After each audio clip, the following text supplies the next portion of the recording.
Greetings, everyone. Happy spooky season, and welcome to PopStream, the official streaming channel from your friends at Pop Culture Classroom and Denver Pop Culture Con, where your community comes together to talk about your media because this is your PopStream.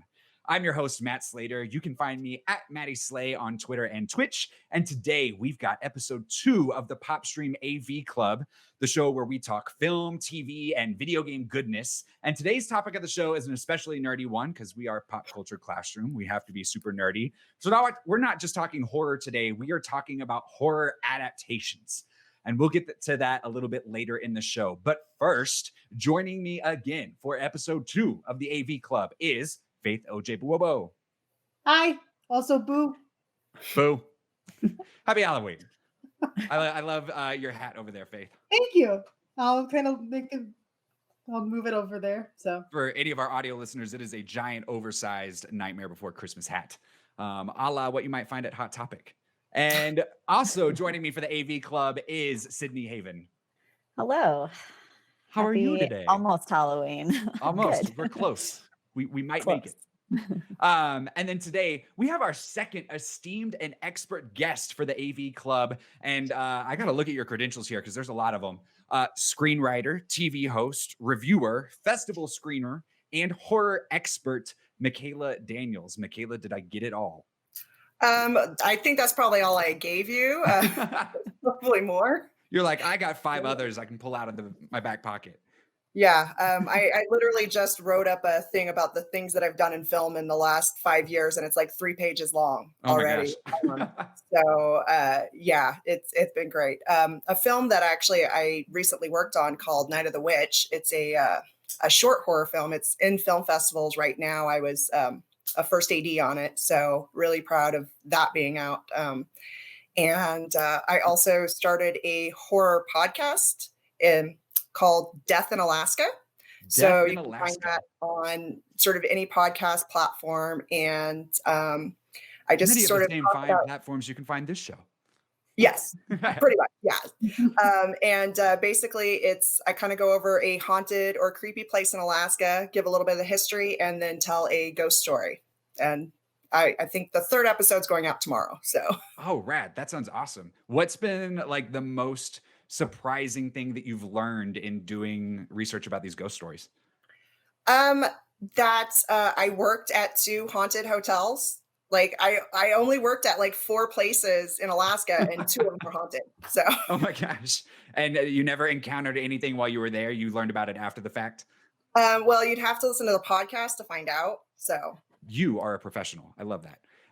So Mikayla, what's kind of your history with horror? What's your background? And I dug something out deep for you guys. So when I was a little kid in 4th grade, the first horror film I saw was Attack of the Killer Tomatoes, right? And I was a little kid. And I was so inspired by it that I wrote a book. Oh my God. Oh, wow. So I wrote that when I was in 4th grade, and MT was a mutant tomato, and he was my main character in my storybook. And I believe I even wrote a follow-up. I just haven't located it yet. So huge horror fan since like I could walk, talk, write. Writing fanfic before you probably knew what fanfic was. Yeah, pretty much. That's awesome. What are some of your horror favorites? Night of the Living Dead. Okay. Huge Romero fan. Right. You know, I think I wrote no less than 3 dissertations on that film in my undergrad. So just a bit of a fan, just a little. Bit of a fan, and a huge fan of the sort of classic slasher movies like Nightmare on Elm Street, Halloween. Those kind of I really grew up with, you know, as a kid and as a teen. So those are really close to my heart. Nice. Well, we can't wait to dive into the horror with you in a moment. But first, if any viewers or listeners out there are new to our channel, here is how PopStream works. We're live every Thursday at 4 p.m. Mountain Time on PopStream's YouTube and Twitch channels, as well as on Facebook, Twitter, Twitch, and YouTube for the Pop Culture Classroom and Denver Pop Culture Con pages. And if you're watching live, you get to be a part of the show by chatting with us and Mikayla on any of those platforms. So give us your horror questions for the expert experts. Give us your hot takes, your favorite horror media, or just chime into our conversation and get your comments read live on the air. So don't be afraid to say hi. I'm watching the chat window over here. But if you can't watch us live, we've still got you covered. You can catch this show and all of the other amazing PopStream content on demand on youtube.com/PopStream, as well as on Apple Podcasts, Spotify, Stitcher, and Google Podcasts. So just search for PopStream. And even if you are watching or listening on demand, you can still be a part of the show by emailing us at popstream@popcultureclassroom.org. And that's where you can give us your questions, your recommendations for future shows, or just give us your take on something that we're talking about here on the show. But this is important. No matter where you're watching or listening, and no matter whether it's live or on demand, if you love us, and we love you because you are watching, give us a like, make sure you're subscribed, ring the bell for notifications, give us a 5-star review. And if you really like us, you'll do all of that at youtube.com/PopStream and on as many of the podcast services as you can. We appreciate all views, no matter where you are, but that is where they make the biggest difference for us. So before we get into our horror adaptations today, I want to check in with you guys and just know, what is one thing that you are currently playing or watching, film or TV, that you kind of want to tell the people about? And we're going to start with Sydney. I hear you're playing a game called Phasmophobia. I have been playing Phasmophobia. Yes. Okay. Tell us about I'm it. obsessed. What is Phasmophobia?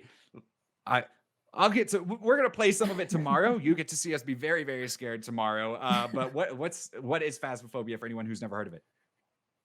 So it's pretty new, actually. I think it's still in early release, actually, which is really impressive because it's such a fantastic game already. I'm really excited about its progression. But it's basically a co-op ghost hunting game. If you've ever seen the show like Ghost Adventures or Ghost Hunters or any of those, it's more like realistic like that. You just go into these different locations. You have all of your equipment, your ghost hunting equipment, and you go in as a team and you try to find evidence to determine what kind of ghost it is, because then later, like off screen, there's another team that's going to come in to remove the ghost. Okay. So it's your job to figure out what the ghost is. It's all first person, right? So it's very spooky. Yes, it's all first person. There's a really cool like in-game chat feature that's really impressive.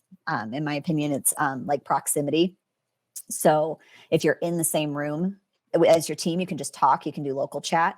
But if you're across the house or across the building, you can chat with each other through like your walkie-talkies. There's like a global chat, so you can still stay in contact with your team, even if you're not in the same room. Is it like jump scares? Cool. Is it just like a creepy vibe? Like what kind of horror is it? Because I am a big scaredy cat. And I'm terrified of tomorrow. I don't want to give too much away before we play it, because I think the experience is a big part of it. But there are some jump scares, but they're not like in your face kind of jump scares. It's more just like if you've ever been in a dark, abandoned building by yourself when there's no other people in there. Sounds great. You kind of know like the vibe of the game. Sounds awesome. I don't do first person horror. Resident Evil 7's the only one I've really done because I can't do it. So I'm really, if you want to see me just like try everything I can not to curse really loudly tomorrow, check us out. The whole cast, me, Faith, and Sydney will be playing Phasmophobia tomorrow for PopStream, which I'll tell you all about a little bit later. Faith, what are you? Let's see. You are doing 31 Days of Halloween. Yeah, I'm essentially watching a horror movie every day this October. That's essentially the goal. I've been a little behind. Is it prescribed as to what you watch, or do you get to choose what you watch? Yeah, there's essentially like a couple words or a term that's used, and that's how you pick. So one of them was like Drac Attack. So it was all like vampire Dracula related things. So I watched Fright Night because that was like a vampire. So there are things like that. So I've been challenging myself to do a couple different things. So I'm doing that, but I'm also doing a lot of things that I haven't seen. So most of the stuff is things I haven't seen. So I saw like the most recent Fright Night, but I hadn't seen the original one. So there are a couple of those that I honestly don't even want to share some of the original things that I decided to watch this time, because it shows like, I watch a lot more of the current stuff. And so now I've been watching some of the older stuff and realizing that I prefer that a little, I think a little bit more than some of the more recent material. So Oh, okay. That's interesting because Jay on Facebook says that he liked Halloween better than Friday the 13th. Have you gotten to yeah. watch either of those as part of your 31 days? So I watched Halloween, the original one. I had seen bits and pieces, but I never saw it the full way through. So Jamie I Lee decided Curtis, to do right? that. I really enjoyed that one, and I watched Nightmare on Elm Street 2 because of just some of the the content and just some of the discussions around it. So I was really curious to Hmm. see it, and I enjoyed that one. I think that Halloween for sure gives the scares, and I think has a really interesting build that I think still works. So I really like that one. I can see why some people might not like uh, the Nightmare on Elm Street stuff because it is kind of there is a lot more comedy and goofy, sort of almost a satirizing Hmm. for some of that stuff. So I think Halloween certainly gives the scares for sure. I haven't seen the originals of either. I've seen a couple. I saw one of the Halloween remakes. Usually the slasher flicks aren't my jam, but now I know which one to go back to. So thank you, Jay. Appreciate it. And then Mikayla, you're watching The Queen's Gambit. Yeah, totally something I would never normally watch, right? It like clicked on, you know how Netflix auto plays, right? And now there's a shuffle button. Have you guys seen this? No. Yeah. The biggest emotional reaction I had that day was seeing the shuffle button on Netflix. Like you can just turn on Netflix and be like, I don't want to pick, just pick something for me. So the Netflix algorithm picked The Queen's Gambit for you. Essentially, and so it started playing, and I don't like chess, and I generally watch, you know, horror movies, but I'm sucked in. The writing is really good, and the lead character, it's a female. She's a chess prodigy as a young kid, but she also deals with a lot of she's an orphan and stuff like that. So it's very compelling character drama, really. Huh. Okay. And so it's about chess and it's a Yes. horror. No. Is okay. So No. what? Give me like the 2 sentence synopsis. Um, Female child chess prodigy tries not to destroy her life on her way up. Okay. Huh. Interesting. And that's on Netflix. So if you need something new, we got The Queen's Gambit. And then I just finished up playing Hades on my Nintendo Switch. Hades is any of y'all heard of that or played it? I've heard of it, Yeah, I've but seen I it. haven't played it. Okay. It's from Supergiant Games, and Supergiant is an indie studio. They did Bastion previously. They did Transistor and Pyre, all fantastic, but they have a very unique visual and audio style. And so Hades is a roguelite. So you're making lots of repeated runs, getting a little bit stronger every time, different loadouts every time. And you are the son of Hades trying to escape the underworld. And so throughout the whole thing, it's all about Greek mythology, and it tells a really cool story, which is new or not new for a roguelike game, but a lot of roguelites don't do a lot of story just because the whole mission is to start a run, get as far as you can, you die, you start over, you get it. And so they've actually intertwined the story with that here. And so there's lots of context sensitive things. You meet the whole pantheon of Greek gods. But after 40 escape attempts, I finally made it out, and the game doesn't stop there. You have to keep going and keep doing it. So I'm like, I've already put 25 hours in this game. Do I keep going because I'm having a really good time, or do I get to the large pile of all the other games that are sitting around that I need to get to because the Doom Eternal DLC is out and I still haven't gotten to it. So that is what we are all playing and watching right now. What are you guys playing and watching right now? You can drop that in the chat and let us know. I might get your comment read here on the air. Or, of course, like I said, you can email us at popstream@popcultureclassroom.org and let us know what you're enjoying. But today's topic of the show is horror adaptations, which is kind of an interesting one. And I when we first talked about this, I was like, I don't know how much content. And then the more I thought, I was like, oh, there's a ton of content we can talk about just with horror adaptations. And there's lots of different, we're going to start with some of the more obvious adaptations. And I'm going to kind of kick off this conversation with the one that I always think of first with this, and that's It. Stephen King's It. Have you guys read it or seen it? Both. No. Both. Okay. Yeah. Uh, Oh, yeah. Oh, I've only seen it, so I've only seen the two most recent ones. The two So most recent ones. Now, Sydney, as I asked this, I remembered a fun fact for everybody out there listening as we were kind of prepping for this conversation. Sydney, you do not watch horror, correct? Correct. But you play a lot of horror, correct? Yes. We're going to talk video games here a Yeah. little bit. And so I want to remember to get back to that, but you have not seen it. Mikayla, you said you've read the book. What are your thoughts on the book?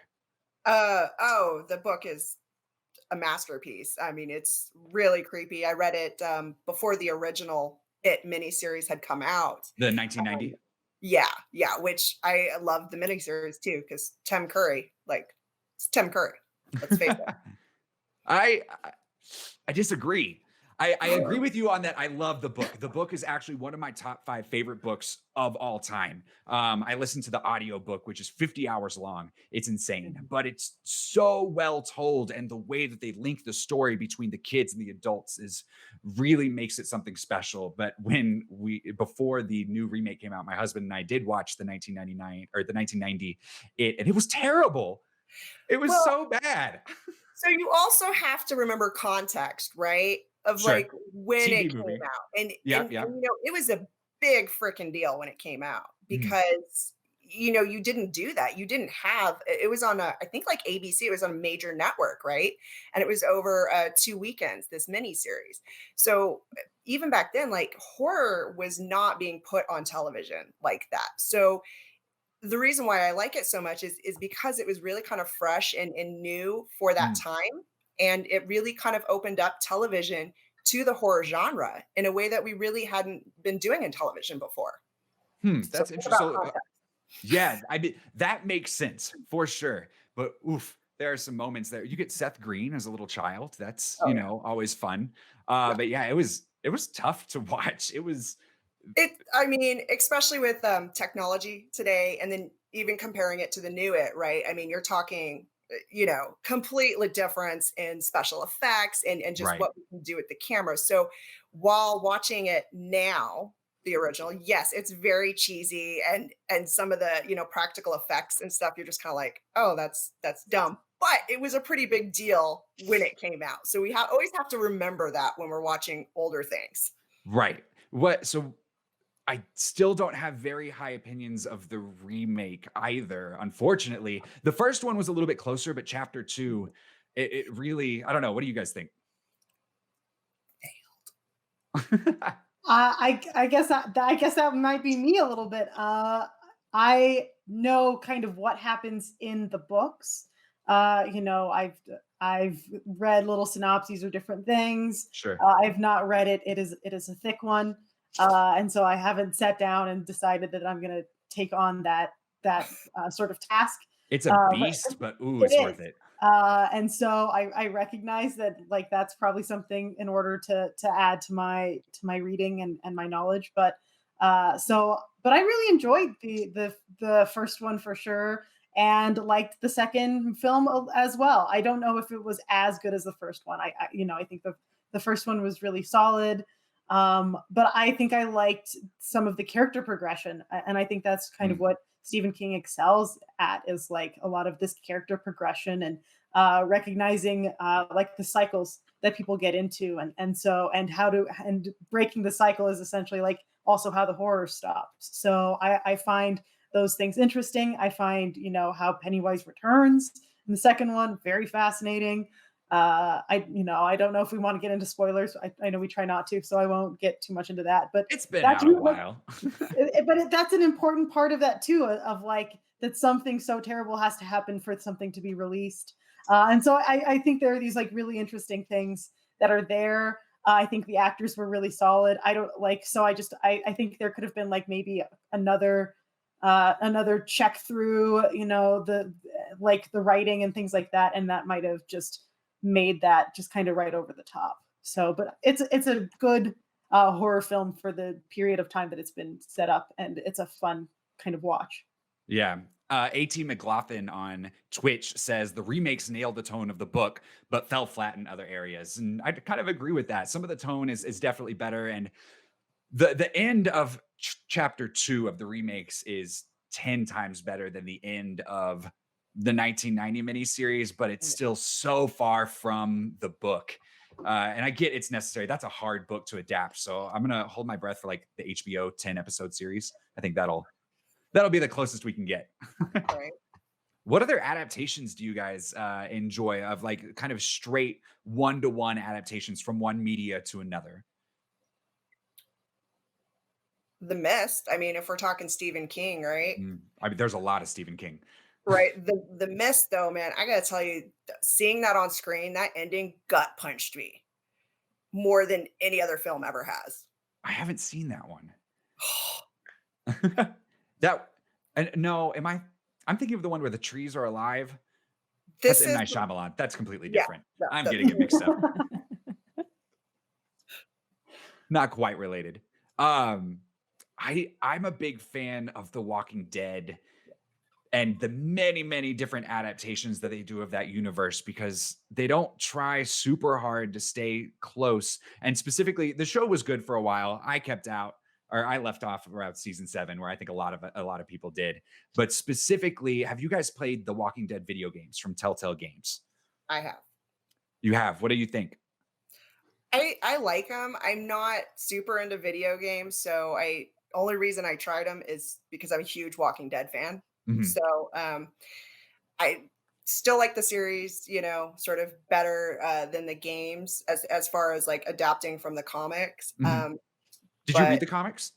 Yeah, so I was a huge fan of the graphic novels, so I knew all about it when it originally came out, right, in 2010. And Mhm. back then it was a 6-part miniseries from AMC. Yeah, And it was. the moment that 6-part landed, I turned to my boyfriend, I said, AMC is stupid if they don't turn this into a full-fledged series. And sure enough, And you look got what we 2. have now. You got Yeah, 2 series out of it. 3. It's Oh, like what's the 3 third now. one? The new one, Walking Dead, or what is it? Our World. It just premiered a couple weekends ago. It's I like a had no younger, idea. yeah, it's like Yeah. younger teen sort of cast. Oh, Yeah, cool. it's like teens going out into the world to try and like fix it or see if there's other people out around or other things out in the Walking Dead universe. And that's the cool thing with those adaptations is, again, they don't try to just retell. Even, the comic book to the TV series is the closest, but still veers off in lots of different ways. But when you get to the expanded universe, when you get to Fear the Walking Dead, when you get to the Telltale video games, even a couple of the other video games, they just take that world and expand it a lot. I'm a big fan of the Telltale games. And I actually, when all of their games, not just The Walking Dead, but when people tell me that, they may not be super into video games or it's something new to them, this is something I always recommend because you don't have to have a controller. You can play it on a tablet, you can play it on a phone, and it's not walking around in third person. It's not a lot of mechanics. A lot of it's just making choices, which is one of my favorite parts. It kind of popularized the Telltale mechanic of so-and-so will remember this. So you would tell them, respond to the conversation one way, or you would take an item and so-and-so will remember this. They won't forget this. And it would always make you feel like, oh God, what did I do? How is that gonna reflect? But there's been 4 seasons of the video game and I've really enjoyed all of it. I hope we get some more. Yeah. I saw on here that Blade was one of those adaptations that we think of here. And I have not read Blade. I have not seen Blade. But in our conversation previously, we mentioned that it might be kind of the beginnings of not the official Marvel Cinematic Universe. But Mikayla, what do you think about that? Right. So just for a brief sort of thing about that, everyone I'm sure knows that season 4, they have announced that in the Marvel universe, there will be a new Blade movie, right? Looking about 2022. I mean, not super early, but it is going to be in phase 4 of Marvel. Okay. But the original Blade, which came out in 98, I think, late 90s, with Wesley Snipes, I would like to point out that I think that film actually kind of led the way for what we're seeing in sort of the Marvel universe now, right? They don't actually consider that original Blade film as, part of this sort of Marvel Right. comics universe, but it was such a big thing when it came out, right? I mean, it was a huge sort of comic book, but like it's a very, very dark subject matter. And to adapt it into this film, was, really wasn't a big, people weren't doing that. Like this was, several decades ago. So it wasn't like it is now where you have a superhero comic like movie every summer, 3 or 4, right?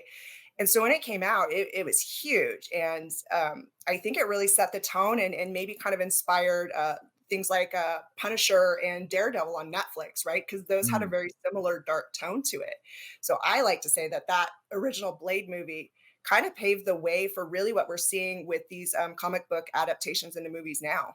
Because what comic book movies were we seeing back then? We were seeing like Batman and Robin and Yeah, Batman, like the Joel Schumacher Batmans. I'm trying to think of any other big name comic adaptations were coming out at that time. that was it. Yeah, Yeah. definitely a change in tone. Yeah. I think it even like brought Blade into a lot of like the Marvel cartoons. Like I remember that being like a Really? big deal of him being like showing up after that movie too. Mhm. So it and then there were a lot more like vampire sorts of Mhm. events in cartoons and things. So I think that also inspired a lot of like horror lovers as well, because you had like Blade all of a sudden show up, and like in some of these other folks that were part of his like comic book that were really interesting. So I think that's even more fun when you recognize like the other stuff that he's kind of impacted in relation to horror and So, comics. speaking of horror cartoons, we watched Beetlejuice the other day. Did any of you guys watch the Beetlejuice animated cartoon TV show? Yeah, I Yeah. saw parts of it. I don't remember much of it, but I know I watched parts of it. It as just a blows kid. my mind that exists. Like, as I was watching Beetlejuice, it was like, how did this movie get made? This movie could never be made in a modern day, like not based on anything. And then they took this twisted movie where the main character is essentially just like a hillbilly pervert and turned it into a children's cartoon show that aired. I forget how many seasons it aired, but how I can't think of any other like horror or scary properties that kind of got that children's adaptation. I can't Like, think of any. we get Goosebumps and Are You Afraid of the Dark, but I mean, those are their Right. own thing. Yeah. And those were always geared towards Right. younger. I can't Exactly. think of any off the top of my head, honestly. Yeah, yeah. But I'm trying to think like the adaptations, and I it just blew my mind. I was like, what? Who was in that room that was having that conversation that was like, you know what we need, Tim Burton? Let's make this a kids show. It's Perfect. probably Makes someone like sense. me. But hey, that's a gem to go back to. And then for adaptations, we also have, the maybe not comic to movie or, one medium to another, but we also have just the remakes of things. So Mikayla, you mentioned you were a big George A. Romero fan. And we have like the original Dawn of the Dead versus the 2004 remake. And I'll be the first to admit, so I've never seen the original, but I love the 2004 remake. So I need the pitch for why I should go back to the original. I kind of like the remake better. Oh, I'll be really? honest with you. Faith I is still shocked. love. I know. Sorry. I am. I still love the original. I still tell people to watch it. I think, George Romero was a master of horror, and I think it's important to kind of really, go through the Dead sort of series, all the original film series. I thought I was going to hate the remake because I generally don't like remakes, and Hmm. I loved it. Ving Rhames was brilliant. I love him on screen. There was a lot of definitely heightened fear. It felt scarier. It was really, kind of brought my adrenaline up. And with that remake, I always think of the classic, I think his name is Richard Cheese that remade Get Up, Come On, Get Down with the Sickness. And it's just the best version of that song. And there's some really great moments in that, just being in the when they're on top of the mall and they're shooting all the zombies like from up top, and then you get to the end and it's devastating. I don't know. I have a lot of nostalgia for that movie. I was probably 15 when I first watched it.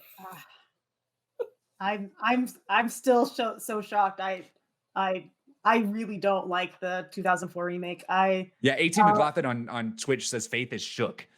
I am. I was so disappointed in the 2004 remake. I know that, and it got a lot of like love, and I was like, I don't understand it. Like, You know, I What do you get not like some of the about it? good parts, for sure, but I just feel like it missed the original, like the discussion and some of the really basic thematic elements of the original. And so Expound. like the original idea for Dawn of the Dead is that it's consumerism that is like the big issue. It's Mhm. consumerism and how, and so them being trapped in a mall, and the idea is like all of these undead sort of folks are all around, and they're essentially just doing what they did in life as they did in death. And so like that's the big We are thing. the Walking Dead. Yeah, that's kind of the idea. And so yes, it's kind of hokey in how certain people are dressed. Like a lot of the face makeup is like blue, and you can tell that it's just people walking, or like you can tell it, like for sure. It's not, it's not how they dress up zombies now, for sure. But that was Uh, like the beginning of zombie cinema, right? Yeah. yeah, this is like some of the first stuff. And So I feel like the thematic elements of the original are so important and so interesting, and I feel like it's completely ignored in the 2004, and it's instead is blamed on everybody not believing in God enough, and so that's why everyone is punished. And that's really hard. I just think it's a really hard thing to swallow. And so the mall theme makes no sense. Like none of it makes sense. If they were stuck in a church, oh, absolutely, go for it. Like Mm. go for all of these themes if that's the discussion that you want to have. I just feel like it's antithetical to what they were talking about, and so some of the scares are cool. I like a lot of the actors there. I just feel like some of the themes are just like so antithetical to what they were actually like talking about, that I really prefer the original because it just tonally works better. Hmm. So, and I was just really disappointed with the 2004. And maybe that's because I didn't watch it in 2004. Like I watched it maybe 5 or 6 years after, Hmm. and it just still is like I thought about going back to watch it again before we had our time here, and I just couldn't even do it. I was Couldn't just bring so yourself to do it. no, I don't even like it. I can't do it. Oh man. The dead baby scene also is what I think of every time I think of that movie. It's Yeah. terrible. Oh. Well, we are about to get into Dawn of the Dead also gives us some really cool adaptations in video games, and we're gonna get into that in just a sec. But first, we have a word from our sponsors.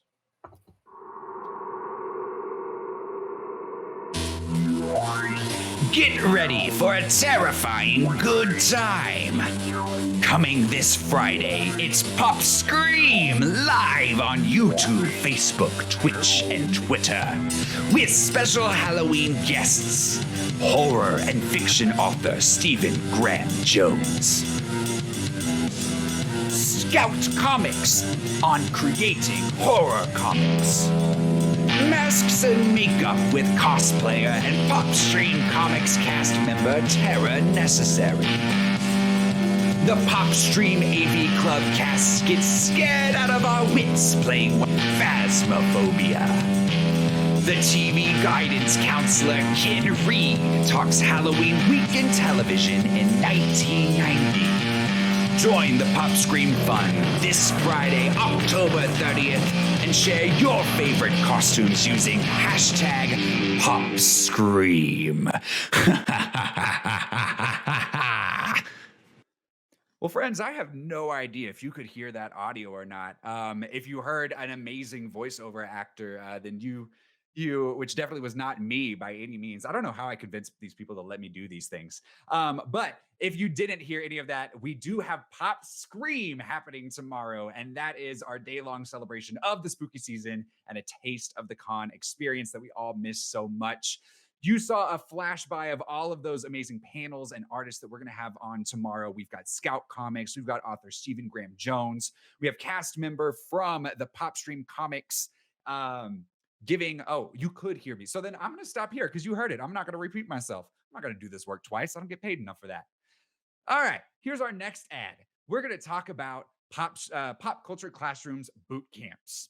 So, Pop Culture Classroom, the educational nonprofit behind Denver Pop Culture Con, has opened registration for a new series of virtual boot camps where you can pick up a new hobby or take the first steps to becoming a professional in the arts. If you're looking to become a comic book creator or a YouTube and streaming content creator, this is your opportunity to learn from professionals and build community. And there is still time to sign up. Classes meet virtually once per week for 5 weeks. And in addition to getting instruction from professionals, ooh, I'm definitely a professional. You'll also get curated resources and activities to help reinforce skills between classes. And best of all, you'll get to build community and make new friends with learners just like you. Classes are for age 16 and up, and there are a limited number of scholarships available. And because they're virtual, it doesn't matter where you live, the magic of the internet will let you participate. And finally, if you're a PopStream listener, you are awesome. So you get 15% off just for enjoying this awesome content. All you have to do is use the code PopStream when you check out again to receive 15% off your bootcamp. And you can learn more at popcultureclassroom.org/camps. All right. So speaking of Dawn of the Dead, Dead Rising. Anybody remember Dead Rising on the Xbox 360? It put out a couple of different games, and it is Dawn of the Dead, the video game. So anybody played this? Nope. This game, in addition to being awesome, its claim to fame was it was one of the first games in HD. And so if you had a standard definition TV, you couldn't read the text because it was made for an HD TV. And so all of us that hadn't upgraded yet were like squinting at our TVs. I remember having like a 40-inch screen in college and still not being able to read the text because it was not HD.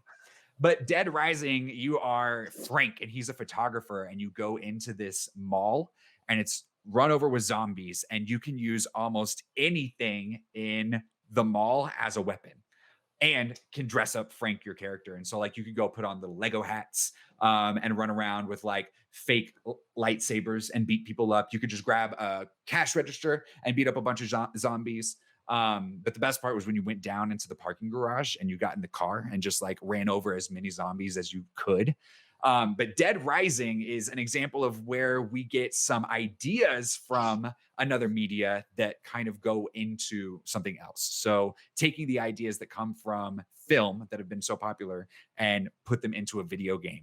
There's a couple others that I know, Sydney, now we're getting into your territory. So you like horror games. Why do you like horror games, but not horror movies?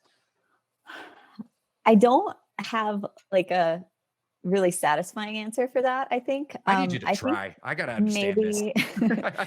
I think maybe it has something to do with like the level of control that I have in this situation in a video game. Even though you don't really have a lot of control because you kind of have to go with like what's happening in the game, it feels a little bit more like it's under my control than if I'm just watching. Because like I'll see characters in a movie do something that I'm like, I would never do that. That's so like just it's unbelievable to me, or it's stupid or whatever. You know, it's like the classic horror movie. You get a little bit of agency. Stereotype, That makes like sense the characters to me. being stupid, but so I think maybe that has something to do with it.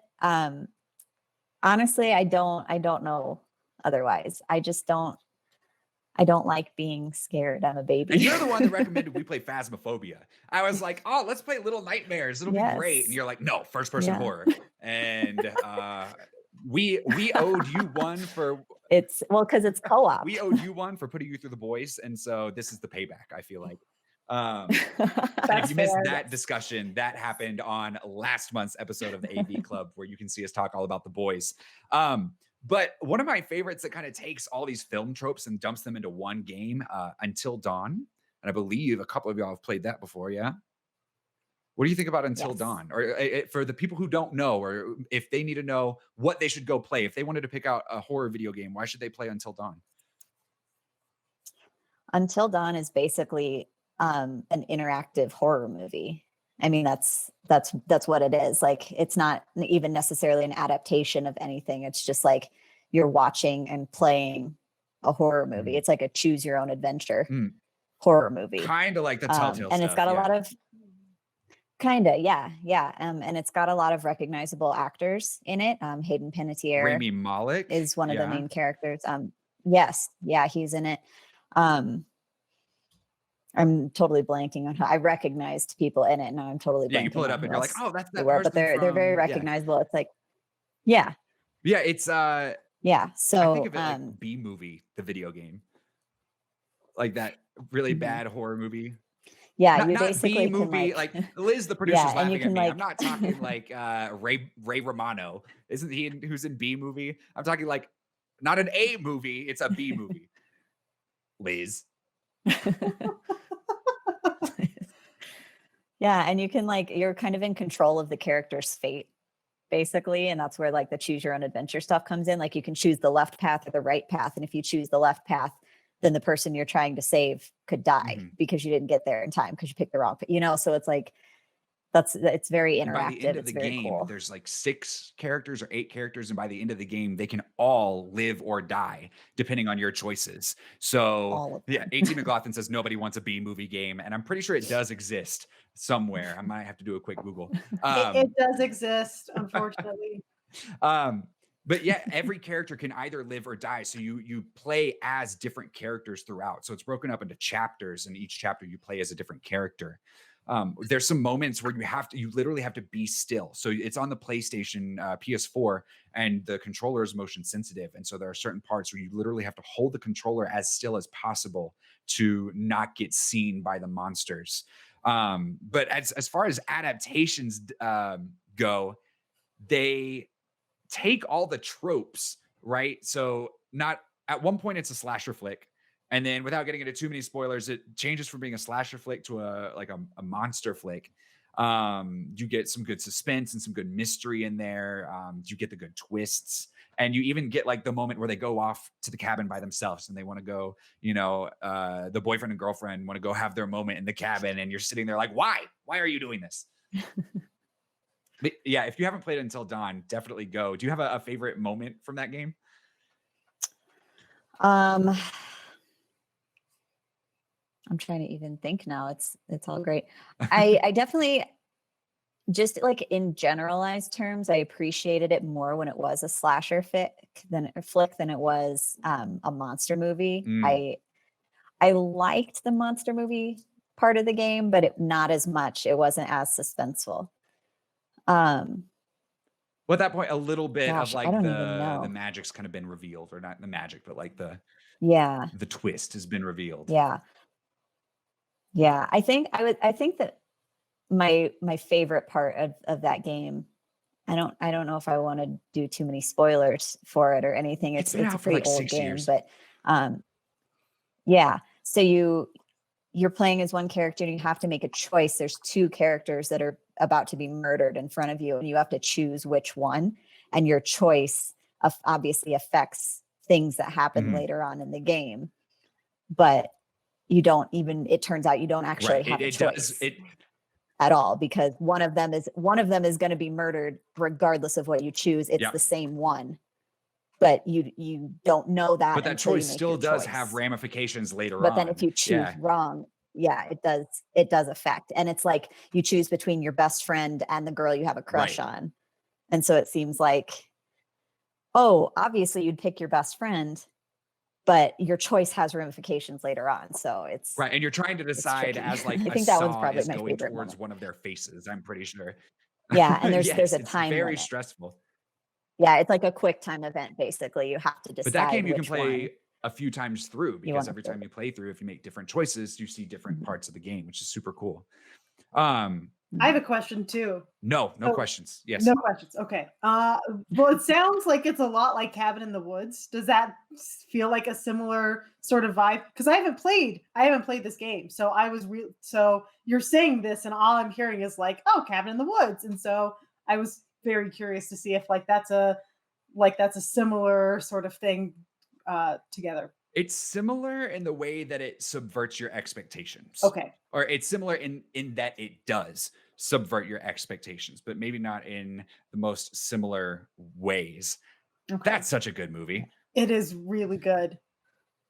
Chris Hemsworth in that one. I love, my favorite part is, I think I could say this, is when the stoner character comes out and he has his smoking apparatus as soon as he gets out of the car that collapses down into the coffee cup.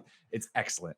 I like how Cabin in the Woods definitely takes all the horror tropes and subverts it. I love the gifs that you see of them. Like now you get the 2020 gifs of the dude standing in front of the whiteboard, like, all right, who had murder hornets for 2020 or whatever it is. Yeah. What Well, other like subversive, because that's like a whole genre unto itself, is that subversive horror. What else, what other subversive horror do you guys enjoy?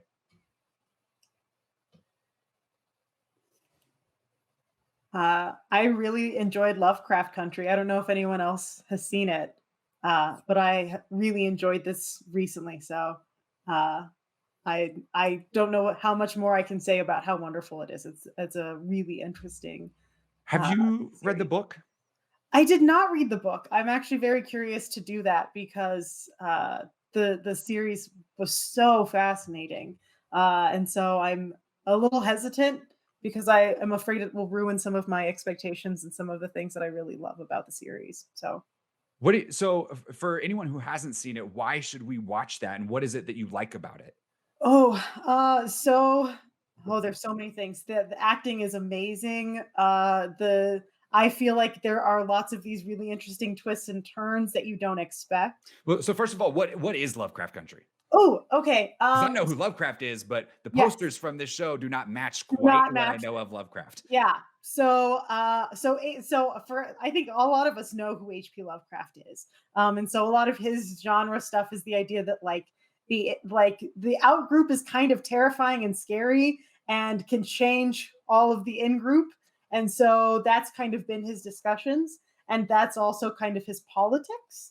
And so the subversive thing about Lovecraft Country is it's actively fighting H.P. Lovecraft's politics and a lot of his beliefs. And so the thematic element, or the way that I like to talk about it, is that it's not that monsters can be killed. Monsters can be stopped. You can find weaknesses. You can find all those things. So they are scary, but they can be stopped. The real horror is the things that we do to ourselves in society and the things that we do to one another. And that is what makes Lovecraft Country so interesting, is the terrifying things that society that the other people do to one another. And so I think that's what's so interesting about it. And so there are discussions essentially using H.P. Lovecraft's work to essentially talk about those things. And I think that's amazing for us to be able to even have that right now. It's one of my favorite things that I've seen lately. It's It has a really few good. issues, a few storytelling issues and motivation issues as it goes through, but like the good parts about that series so outweigh any of those issues. The Yeah, music there's choices are some issues. brilliant. I can't say enough about enough good things about Lovecraft Country. There are certainly some issues. I think there are discussions about LGBT issues that kind of fall flat or are done in ways that you kind of cringe or say, hey, this could be done better for sure. But I think a lot of the things are really strong and the actors do so well with one another and I think that's why it's so successful and that's why it works so well, is because the actors make you love the characters and make you kind of root for everybody and then go, why am I rooting for everybody? Because some of these people are terrible.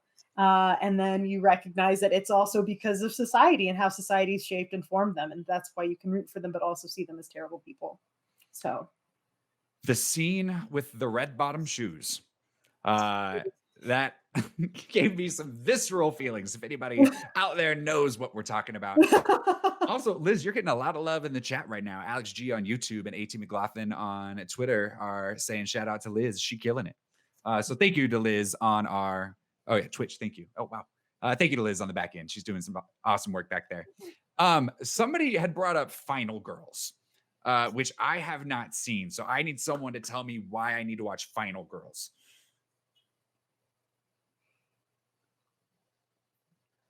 Nobody? I don't even know what that is. I'm going to be honest with you. I think it's going to be me. Oh, it's wonderful. I will say the beginning of how I would describe it to somebody. A child sees a film that their parent is a star in a slasher, and so they go to see a movie with their parent in it, and things happen. That is how I describe it, because if I say anything else, it gives away what goes on. It is So wonderful. it's still within that subversive kind of category. Absolutely. Okay. I would say that it's kind of spooky, but not to the same degree. Like Sydney, this is something you could absolutely watch and not be like, this is terrible. I'm scared. Like this one you could do. So it's good for babies. This one you can do for sure. And it's fun. It's tongue in cheek. They are absolutely riffing on old slasher films like Sleepaway Camp, like some of these other things where the acting is maybe not wonderful. And they absolutely talk about how some of the acting's poor and things like that. Like it's really tongue in cheek. And I feel like the end is like really heartfelt and kind of adorable. And like it's one of those films where I laughed and when I was watching the end, I was sobbing because it was just so well done and so put together and just so subversive and understood where it was coming from. I would argue that it's kind of like the Happy Death Day and Happy Death Day to You. It's kind of got a similar sort of style and I think sort of humor. So if you've seen those, you would probably like Final Girl for sure. I think they're producing a 5th entry in the Scream saga, right? Yep, I think so. Because I know there was a TV show for a while. I think I watched a couple episodes of it before I jumped off. But 3 seasons. Did anybody watch that? I did. What did you think? I liked the first season and maybe 2 episodes of the second, and then I watched it to keep going because the drama was fun, and I was already like 14 episodes in. Didn't want to stop that now, but you could watch the first season and have a good time. Yeah, really good first season. Okay, good first season. Good to know. Did any of you guys watch the Heathers reboot? No. Did y'all know that was a thing? So they turned Heathers into a TV series. Why? Oh, it was not good. It was not good. They modernized it, and it was a cool take where the Heathers, instead of being, back in the day, they were the pretty popular girls, and the take on this series was that nowadays your Heathers would be, one of them was a gay man or a gay kid in high school. Another one was someone who was typically more overweight than what we would think of as someone who would be a Heather. And so they kind of took that approach to it, and it could have been cool. Oh man, but it fell flat in the execution. It was very, very disappointing. Sydney, I know that you have played The Last of Us lately. Yes. Okay, because that's one where, again, it's taking all of those zombie tropes that have kind of built up and follows some of them, but then in the first game and then especially in the second game goes away from those. What do you think about it? Well, I love those games. First of all, I love both of them, even though there's a lot of contention over the second one. They're wrong. They're absolutely wrong. I loved it because, in my opinion, the characters are what make those games. Like okay, you get to shoot some infected, some zombies, it's great. Mushroom zombies. Yeah. But it's the characters that really make those. And so just the way that they speaking of subverting things, they really subvert your expectations for what's going to happen with the characters. You have these two characters that you get really, really familiar with because you're, intimately following them through the first game. And then in the second game, it's like 5-6 years later, and it's continuing on their path, and their path just goes in this way that you don't really expect it to, and you kind of get dragged along for the ride. Yeah. With it, and there was times during the game where I was like, I don't want to do this. No, I don't want to do this. This is terrible. I don't want to do this, but you have to if you want to finish the game, So it's like, oh my gosh. And the fact that it can I say something that's kind of a spoiler? I don't know about. I will let you use your best judgment on how spoilery it is. The fact that you split your time That's between characters really, really affects that, your opinions of them, I think, because you spend the whole first half of the game thinking one thing, and then the whole second half of the game, you're like, I don't even know what to think anymore. I don't know what to do. It's like the whole concept of heroes and villains is just non-existent because they're just people in a really crappy situation, making really crappy decisions constantly. Now, those of you with So I think it's great. And it just happens to be set, you know, during like a zombie apocalypse kind of world. those of you with a little bit more of a horror history than I have, I feel like the first Last of Us, which came out around 2013, I believe, along with The Walking Dead, were a couple of the first properties that I remember, at least, that really dealt with, are the zombies the monsters, or are the other humans the monsters? And for me, that was a really cool direction that the zombies genre started going around that time. Was there something before that that I'm kind of not thinking of, or was that really where that kind of started? I think zombies have always been that for us, of a discussion of who we are as people and the choices and things we're making now versus when the apocalypse happened, and all of those things, like with discussions of like consumerism, or Night of the Living Dead, which we kind of talked about a little bit, but like the original one, you know, I almost don't want to spoil it, because I think it's like the end is so visceral and also so important for what we're dealing with right now in the world, that like that's one of the ones that I watched as well for my 31 days of Halloween. And I almost like slammed my computer and like walked out because I was so angry about how it ended. And I think that's kind of been a thing with zombies, is like, who are the real monsters? And who do we become when we deal with people who are not really people, or are people that we don't really think are people? And what does that mean? And that's, I think, what the zombie property shows is who are we as people when we deal with things that we don't see as people. This is all right. I'm going to spring this on you because I thought it was fun. So in The Last of Us and in other games like, it was another co-op zombie, Left 4 Dead, they have different iterations of zombies, because for a long time you had the zombie, right? And then in those you get like the fast zombie, you get the screaming banshee zombie, and then in The Last of Us you start to get, you know, the longer that the infection has been taking over them, the bigger and badder they get, and they become bloaters. Right, exactly. If you were to become a zombie, what kind of zombie do you think you might be? Like, how would you trap people? How would you get people?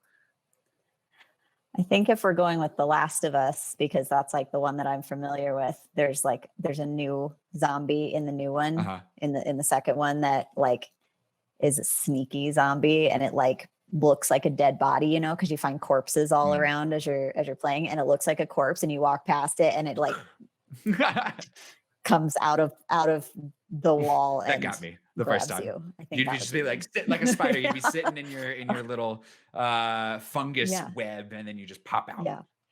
And then they just get you, and you're like, nope. That's a good answer. What unique take on a zombie do you think you guys would be? I'm not very fast. I have a feeling I would absolutely be like the Romero style zombie. I feel like I'd just be slow like, one. Yeah, I feel like I'd just be slow. Or if you've done any zombie podcasts, We're Alive has some really interesting zombies. And so they have zombies who hold some of their intelligence. And so they make traps, and they set up different things, and they do different things to essentially catch as many humans so that they can take your tasty brains. So that might be what I would do as well. I, like, just find and trap and cause a lot of chaos. So I'm not a very subtle person, and so I feel like I would be the 28 Days Later zombie, just like fast and like, I'm here to rip your face off. Let's go. So one-on-one, I might not be a very effective zombie, but I think in a group, I could join with a bunch of others and be really effective. Mikayla? I plan not to become a zombie because I have my plan to get away from the zombies. I just want to point out, why have people not gone up in trees in the apocalypse? Like, why are we not doing like a tree house, right? Like, that came to me the other day. I was like, most of these zombies, at least that we've seen, like, they can't climb trees. You know, you saw in World War Z, like they climbed over bodies. That's but, what like, I was just thinking. Yeah, they're not climbing trees. So like, why has nobody just built an entire Robinson Crusoe thing in the trees? So that's my plan. And I'm going to have to unfortunately kill all of you guys when you're zombies. So sorry. That's fair. Hey, that's a good answer. I like that. Hey, if you got to do what you got to do. So, you know, No bad things taken. I My- don't feel bad about it. My plan has always been Walmart first. Go to Walmart, get every supply you could possibly need, and then from there we'll build the tree houses. And we'll get some good paint while we're at it. We'll make it real cute. I always thought IKEA would be good too, because you get lost in IKEA and they've Definitely. got food and stuff. Home so you Depot can just for hide sure. in IKEA for a while. Home Depot Well- for sure, because you get all the supplies, and then you can build your way across to a Walmart if you're Oh, there you get go. out close enough. Now you got 2 buildings. Well, friends, this was a lot of fun. We got to talk about all different types of adaptations, from your one-to-ones to your just kind of like taking the genre and adapting to it. So thank you guys for this. Mikayla, a very special thank you to you for joining us on the show today. Yes, thank you. It was awesome. It was so great. So where can people find you? On social media, you can find me at Pale Alaskan, PALEALASKAN. And then, of course, my podcast again is Death in Alaska. Find it everywhere. Go give it the likes and subscribes. I'll definitely have to check that out. So next week on PopStream, we have episode 2 of the Denver Pop Culture Con flashback, which is going to be Nintendo trivia. So we're going to be highlighting a panel from 2019's Denver Pop Culture Con, in which we talked a lot of Nintendo trivia. We've got some really cool pictures to show, and we're going to be highlighting John Young of Denver's very own Level 7 Games as our guest next week for that one. So make sure you tune in for that.